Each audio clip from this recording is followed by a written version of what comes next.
Велопарковка и воздух у нас бесплатно. Качество не бесплатно. Голландцы плотно сидят у датчан на хвосте. Я хотел смотреть настоящий матрошка. Так, можем, нет? Нет, не можем.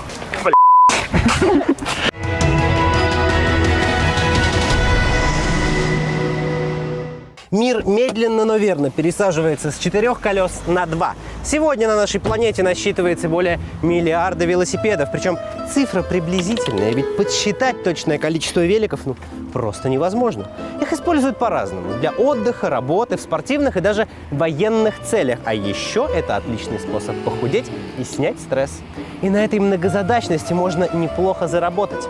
Сильвио Шоль, немец с итальянским именем, открыл в России 7 лет назад успешный двухколесный бизнес. Как ему это удалось, спросим у него самого.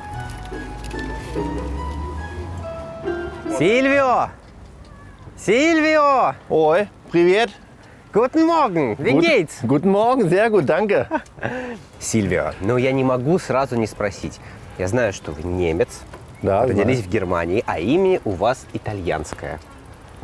Как так получилось? Это мама виновата. Она раньше любила очень много такие фильмы смотреть итальянские. И там такой актер. Она потом читала, что там написано. И вот там имя Сильвио. Вот Сильвио. Как вы оказались в России и почему занялись велосипедным бизнесом? Решили вместе с женой работать вместе. В семейный бизнес как-то так, чтобы все соединить. И семья, и фамилия, и заработа. И попробовали работать с велосипедом. Ай, идиот, ты что делаешь? Горочка. Так, можем, нет? Нет, не можем. Как хорошо все было. Тут экстренный спуск был. Как обстоят дела с велосипедами в России? Популярный вид, так сказать, транспорта? Популярный. И каждый год больше и больше будет. А есть где кататься? Да, есть где, везде. Если желание есть, можно везде кататься.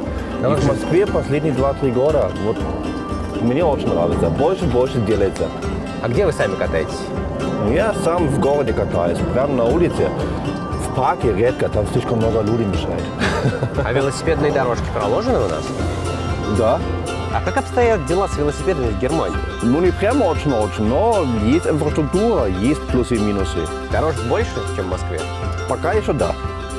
В общем, Германия более велосипедная страна, чем Россия. Могу сказать пока да. Однако самой велосипедной страной Европы по праву считается родина Андерсона – Дания. Ведь годовой пробег одной двухколесной лошадки здесь почти 1000 километров. Голландцы плотно сидят у датчан на хвосте. Следом несутся немцы, французы и даже, казалось бы, неспешные финны. Однако двухколесный ажиотаж в еврозоне понятен. Ведь прокладывать велодорожки куда дешевле и проще, чем автобаны и хайвей. Сегодня в Старом Свете есть междугородние и даже международные велошоссе. Например, от Варшавы до границы Польши с Белоруссией. В общем, не жалеют на Западе деньги на велике. А на машины жалеют. Сильвио, едем в мастерскую. Едем с удовольствием.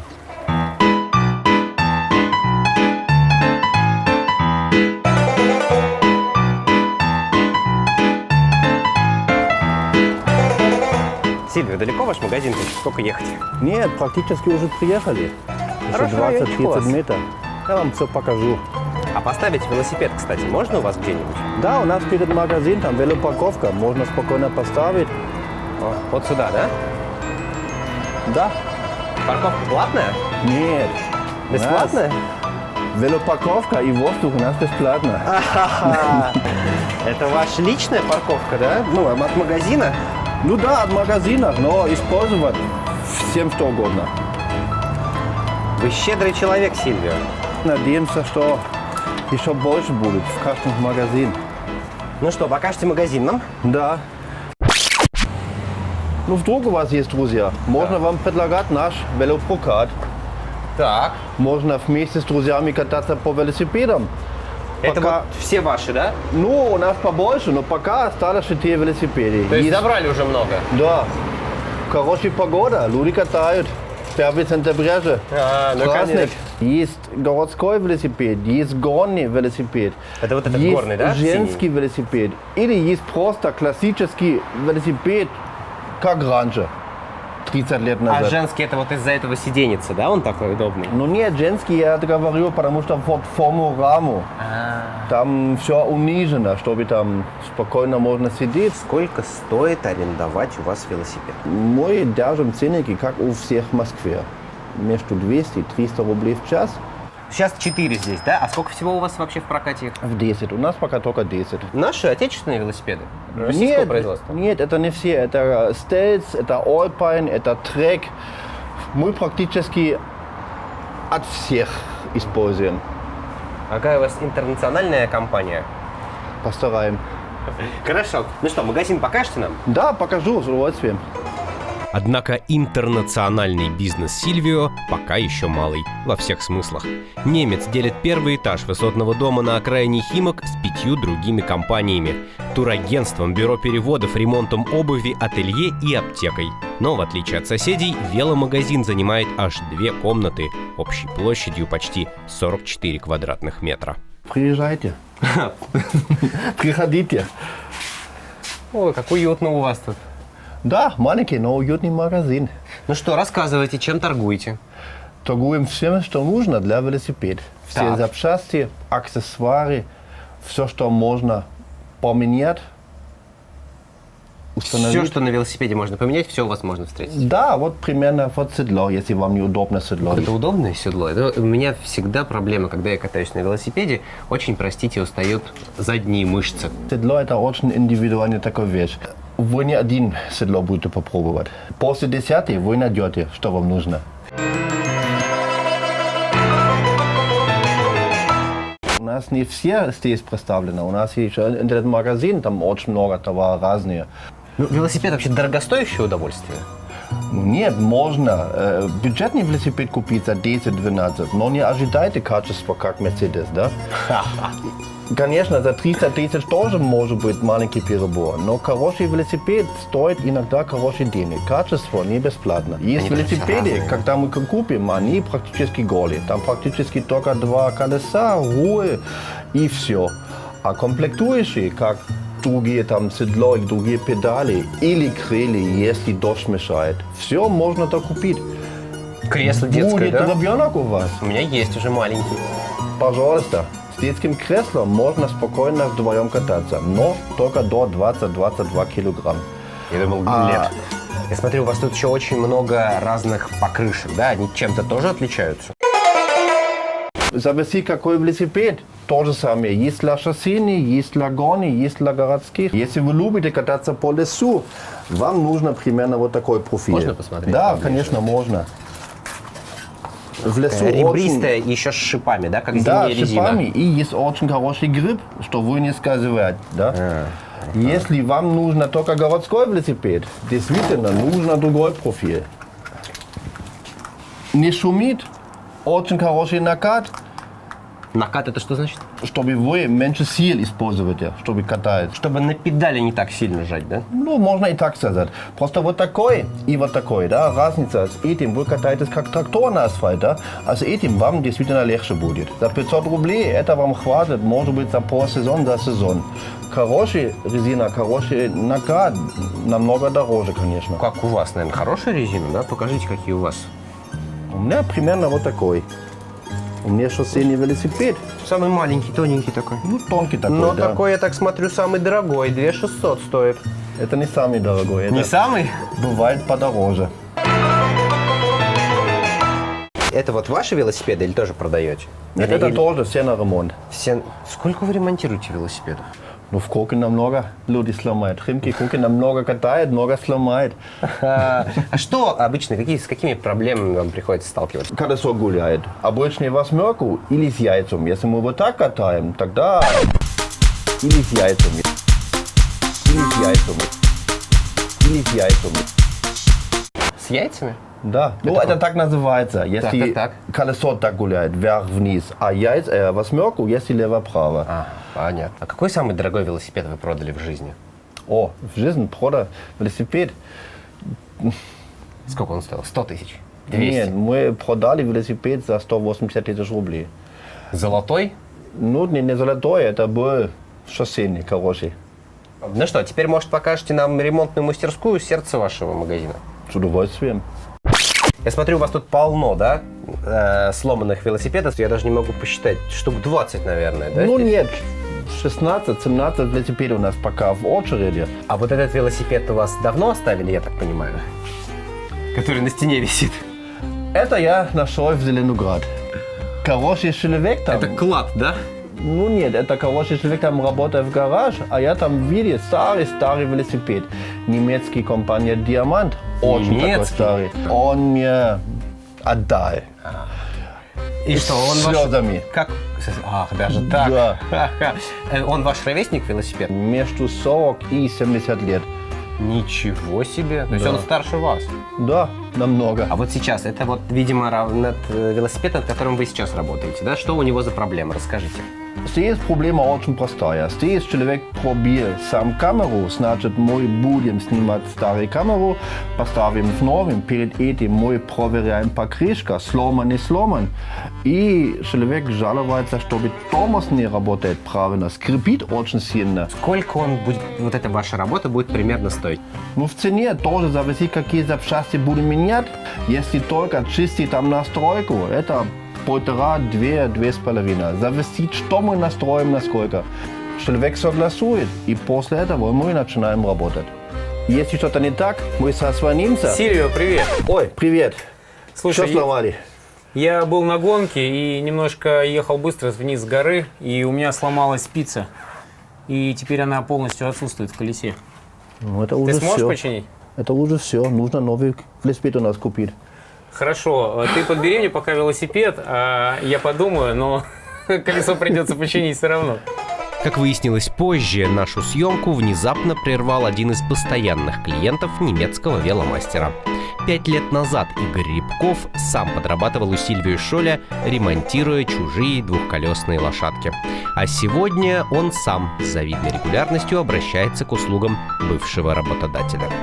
Велосипед для Игоря и не роскошь, и не средство передвижения. Это инструмент его заработка. Постоянный клиент Сильвио – тренер по велоспорту. С ним мы обязательно встретимся позже, а пока Сильвио, который как раз закончил с ремонтом, готов подробно рассказать о двухколесном деле своей жизни.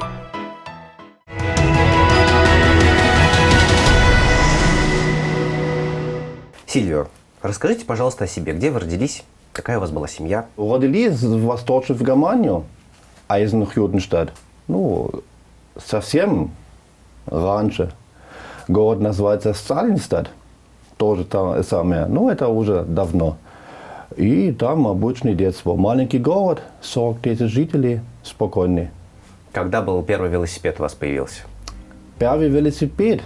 О, точно не помню. Но это был в первый или второй класс. До этого у меня были с друзьями, но у нас просто семья не так много денег было, да, чтобы сразу всем купить. И запчасти были сложно найти раньше. Когда появилась любовь к велосипедам? Тоже в Германии или уже когда сюда переехали? Ну, конечно, начиная в детстве, когда у нас были велосипеды, вот такой супер-пупер тюнинг, да, мы там повесили какие-нибудь лампочки, какие-нибудь там, ну, как вам сказать? Карты на спице. Когда, чтобы звук такой, как в BMX раньше, да, или там еще фари, еще фонари, еще какой-то там хом, мы там полировали. Как сейчас большие ребенки, мы как маленькие тоже сами все сделали. Когда вы переехали в Россию и почему именно в Россию? Ой, это совсем другая история. Вот первый раз в России я был в 5-й год, ну 2005 год. Это просто как бы как отпуск, чтобы смотреть, да. Почему именно в Россию в отпуск? Не в Таиланд, не на Лазурный берег Франции, а в Россию? А мне просто интересоваться, я хотел смотреть настоящий матрешка. Это первый. Я хотел смотреть вот эти домики деревянные, настоящие, старые. Вот природа я хотел смотреть. Ну и так бывает, 5-й год, едем. Какое-то впечатление первое, может быть, что-то вас удивило? Впечатление, ну, может быть, нельзя сказать, ужасно. Потому что мне, как человек из маленького города, да, просто слишком много народ, слишком много движения, да. Ну, как все в городе, без разницы, в Берлине или там в Гамбурге, да. Вот. Когда вы выучили русский язык? Вообще-то в школе, но в школе я не хотел учить по-русски. Потому что я всегда спорил с нашим учителем. Он очень хороший человек, он очень постарается. Но мне очень сложно было учить. И сказать, мне зачем русский, я никогда не буду в Советский Союз. Расскажите, как вы познакомились с женой? Как мы познакомились? В обычном ресторане, случайно. Мы смотрели какой-то там день рождения, случайно, точно случайно, через месяц еще раз видели, как-то, как так, да. И в третий раз еще, это уже не какой-то не случайность. И здравствуйте, встречались, вот. Как жизнь продолжает. Здорово, такая случайная неслучайность, да? Да. А как пришла идея открыть свой веломагазин, свой велобизнес? Идея была очень простая. Мы просто придумали в семье, что можно вместе сделать, чтобы решать проблемы, как у всех семья. Как можно соединить семья, работа и, конечно, денег, чтобы заработать. Да? И я сказал, я раньше учил ремонтировать велосипеды в Германию. У меня такая профессия. И жена тоже очень интересована велосипедами. И мы решили, я могу ремонтировать, она сможет все, что теоретически нужно сделать в бизнесе. Да? И мы попробовали 7 лет назад открыть маленький прокат. Это был первый опыт. Мы купили несколько велосипедов, попробовали здесь именно в Химки, потому что мы здесь живем в Химки, и чтобы там рабочий путь не слишком далеко. Да? Открыть именно здесь, в рабочий район, прокат. Потому что мы считали, люди, которые после работы, да, им уже желания нет куда-то ехать в Москве. Конечно, после работы, может быть, здесь хочет там где-то кататься, отдыхать. И сразу в первый год люди начинали спрашивать, а вы не сможете помогать качать там колесо или там выровнять какую-то восьмерку, или у меня тормоз не работает. Мы по-честному до этого не думали об этом. Какой-то магазин крупный открыть. И второй год мы, в принципе, сразу там и прокат, и маленький магазин, и, что нам очень важно, именно ремонт велосипедов. Вот сервис, обслуживание велосипедов. Да? Вот вы открыли велопрокат. В России погода же 9 месяцев, не совсем велосипедная. Я думал, что только летом катаются. В октябре первый дождь и все ноль. Бизнес замирает, да, в октябре? Практически да. Чем вы занимаетесь до следующего года, эти полгода зимних? Мы и ремонтируем, обслуживаем лыжи. Горные лыжи, сноуборды, беговые лыжи. Если мы смотрим в Москве, это в принципе 90% всех магазинов, мастерских, да, такой проблем. Слишком длинная зима. А чтобы не потерять место и работа не потерять, да, конечно, мы переходим на лыжах, поможем людям. Конечно, когда мы открыли, мы смотрели другие магазины, потому что вот бизнес в Европе или в Германии и в России есть разница. Какая? В чем? Если, скажем, просто под чистый бизнес, да, без всякого левого права, да, Россия легче открыть и легче, вот маленький бизнес. По бумагам, по правилам, да, Россия что-то попроще. В Германии там все по правилам, все должно быть вот так и вот так. Здесь тоже есть свои правила, есть свой закон, мы все следим, нам помогут, нам расскажут, что нужно, да, но все равно легче.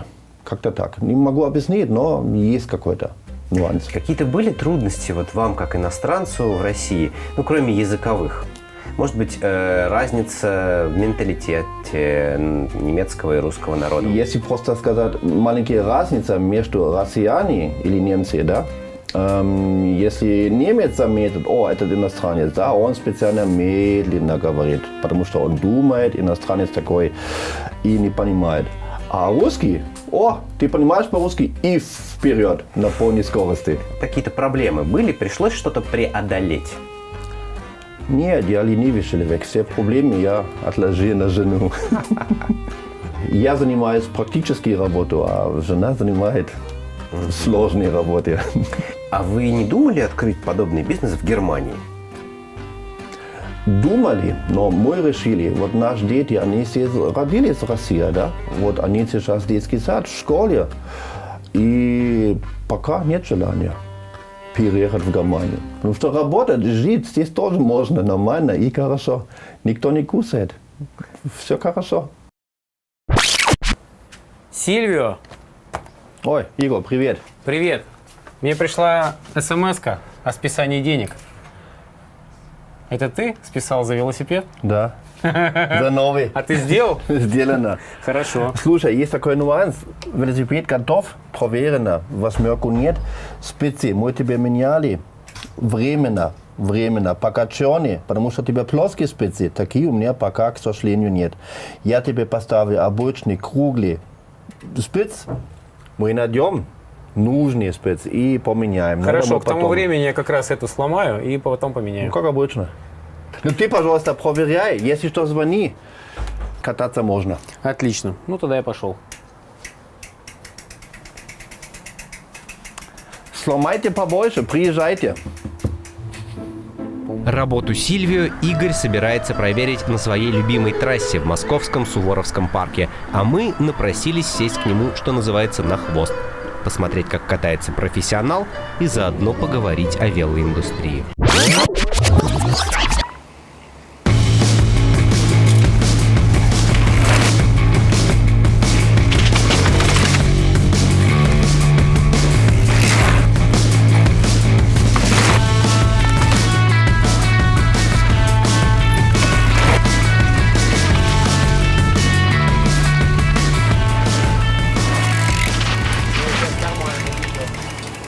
Ну как, Сильвио все хорошо починил? Все теперь как новое. Вы проверили его, как раз покатались сегодня. Как работает, хорошо все? Да, отлично. Сегодня покатались, попрыгали. Все работает. Игорь, расскажите, пожалуйста, немножко о себе. Я работаю тренером по велоспорту, беговым лыжам, общей физической подготовке. Мой профиль – это спортсмены, которые только начинают осваивать данный выбранный вид спорта. И, собственно, с ними мне очень нравится работать, потому что их можно много чему научить. И чему хотят научиться люди? Ведь вроде кататься на велосипеде умеют все с детства. Люди хотят научиться ездить более уверенно и избегать падений и травм. Иногда приходится учить детей просто кататься на велосипеде с нуля. Иногда даже это не только дети, а взрослые один раз. И даже не один раз я обучал женщин в возрасте 60 лет кататься на велосипеде. А сами участвовали когда-нибудь в каких-нибудь спортивных соревнованиях? Да, я продолжаю регулярно участвовать в разных соревнованиях, и на горных велосипедах, и на шоссе. Первый раз в сентябре поеду Гран-фонда в Серпухове. А в этом году у меня в основном были гонки на горных велосипедах. Давайте немножко поговорим о вашем велосипеде. Где вы его покупали, из какой страны? Может быть, это производство российского? К сожалению, в России не делают пока велосипедов для гонок, для велосипедов высокого уровня. Но точно знаю, что в России есть несколько производителей, которые делают вполне достойные велосипеды для широкого круга любителей. Например, фирма Stealth или фирма Spark.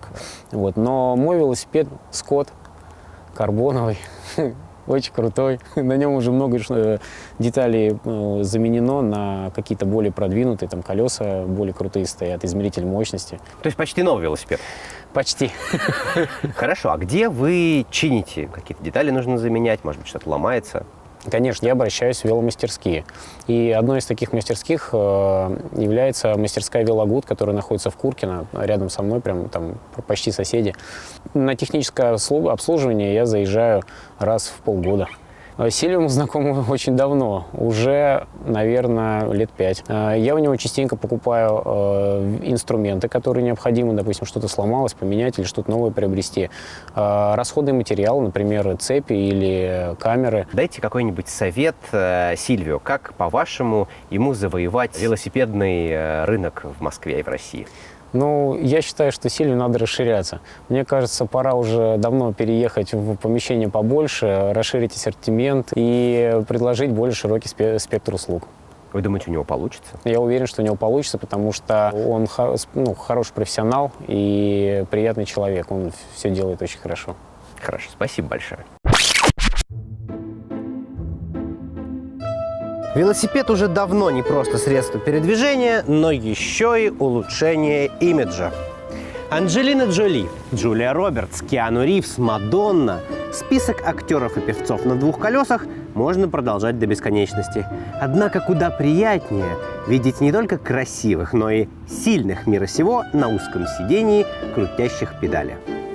Бывший американский президент Джордж Буш-младший, нынешний британский премьер Борис Джонсон, король Норвегии – все они ездят на работу на двух колесах. Видимо, действительно существует некая связь между средством передвижения лидера страны и благосостоянием ее граждан.